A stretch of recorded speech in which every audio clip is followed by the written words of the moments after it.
Okay, so let's bring the forklift into MATLAB and Simulink. All right, and so from SimWise, the export goes like this. So it's from this motion results. We can export to a XML format that myself and Alan Waganka of SimWise put together. We called it SimWise XML.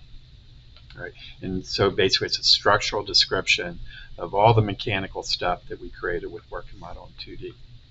And so we're going to put this into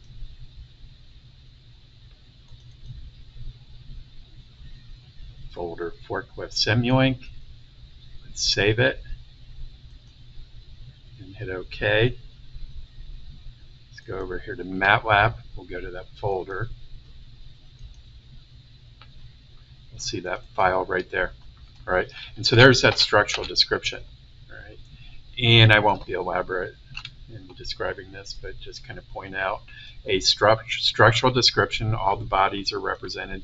Each body, its name, but of course where it is defined in a world reference frame by origin of the frame, XYZ, and rotation matrix, how's it oriented relative to that world.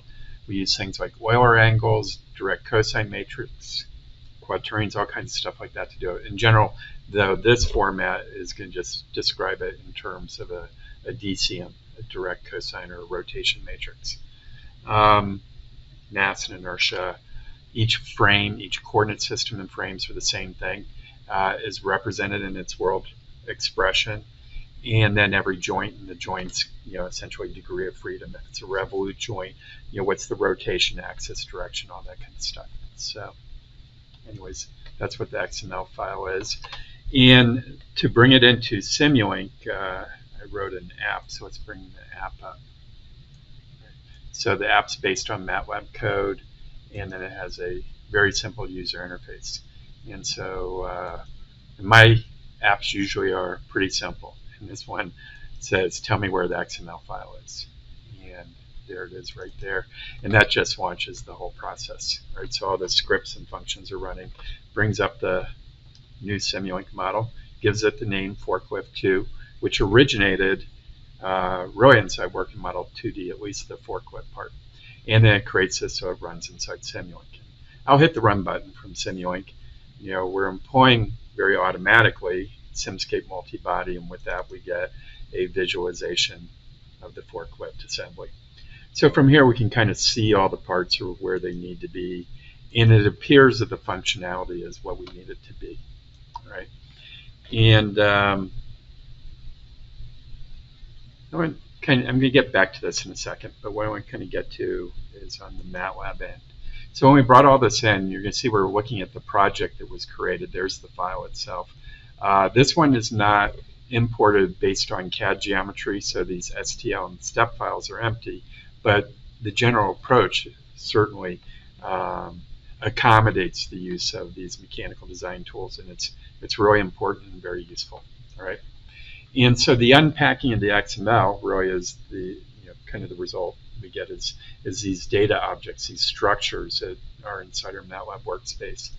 And I'll just kind of give you a little bit of a tour. If I go to bodies, I'll see this is all the information we're keeping track of. If I go to joints, we get this. Again, different things that describe what a joint is. Mostly it's what type of joint and what's its orientation. There's always reference to various coordinate systems, which sometimes we call frames, and we have even kind of biases to base frames versus follower frames, stuff like that. And then I'd say all the these structures are important, but I'd say bodies, joints, and frames are what I think of as the keys to describing any mechanical assembly. All right, and you'll see that these are arrays that are what's the right word for it? Multi-component, whatever. They got lots of members. There are 42 frames to describe the forklift apparently. And what I want to just kind of get at is that we're in the space of the world of MATLAB now, and it means we can write scripts and functions that are going to be referencing these things. And in a way, these data structures are the starting point for creating the Simulink model. And so, and so I'll just give a bit of an example. If I go bodies 1, bodies 1 turns out to be the ground, maybe one of the more boring bodies to look at. You know, there's its color description.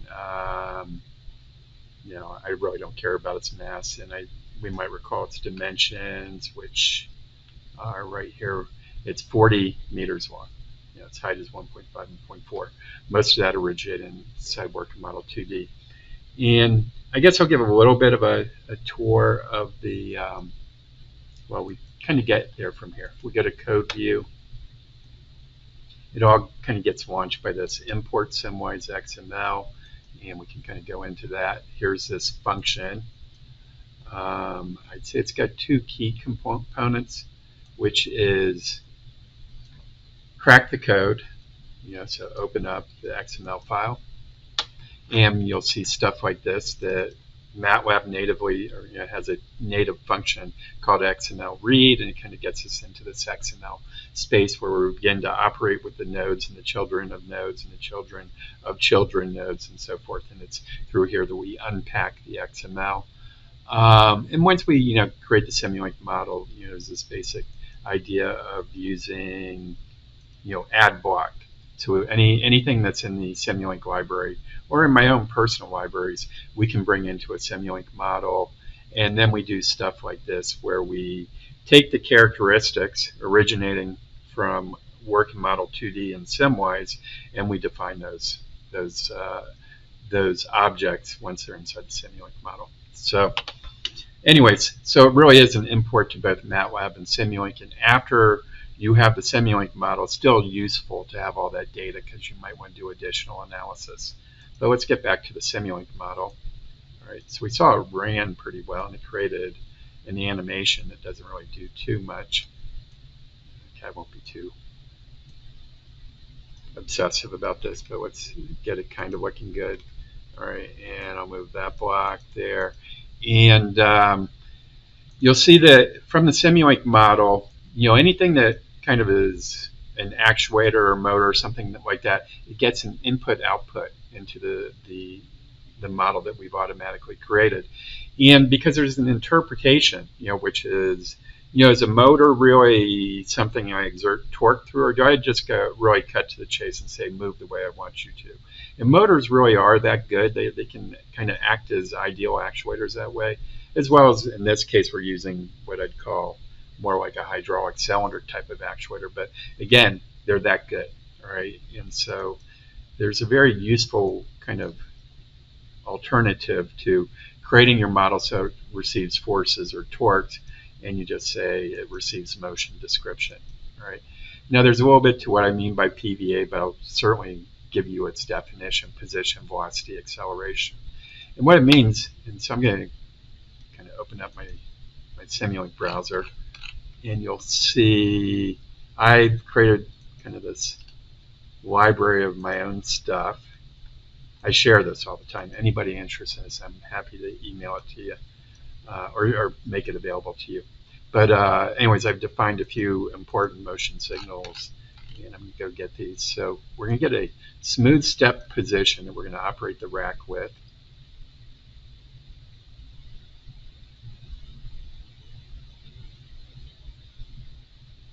And we're going to get a smooth step velocity to set the motion of the full vehicle.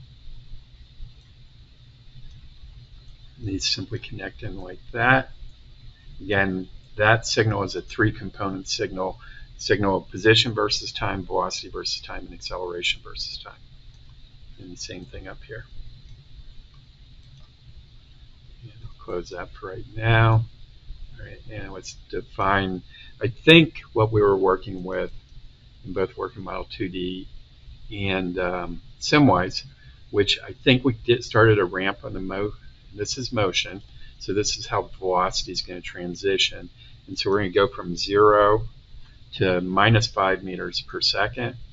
And then on the rack operation, perhaps we had it start at 2 seconds, I kind of forget. I think we kept that 2-second transition. And we've kind of redefined our rack, and so So its initial configuration is 0. We're going to go from 0 to 3, and perhaps I'll elaborate on kind of why we did that. But for right now, it's just going to observe and make sure it's doing what we need it to do. And here we go. And that looks pretty good. So anyways, that's how we get into MATLAB and Simulink. And it seems I'll do a couple more videos where I'll kind of show why you want it inside Simulink, and we'll kind of, it'll be mostly through the analysis we have from the full mathematical package of MATLAB and Simulink, as well as to really kind of create the scenarios that are going to be important to us so that we can kind of test this system. And is it going to succeed? Is it going to operate in a way where the forklift is not in danger of tipping over and all that kind of stuff? So anyways, thank you for watching.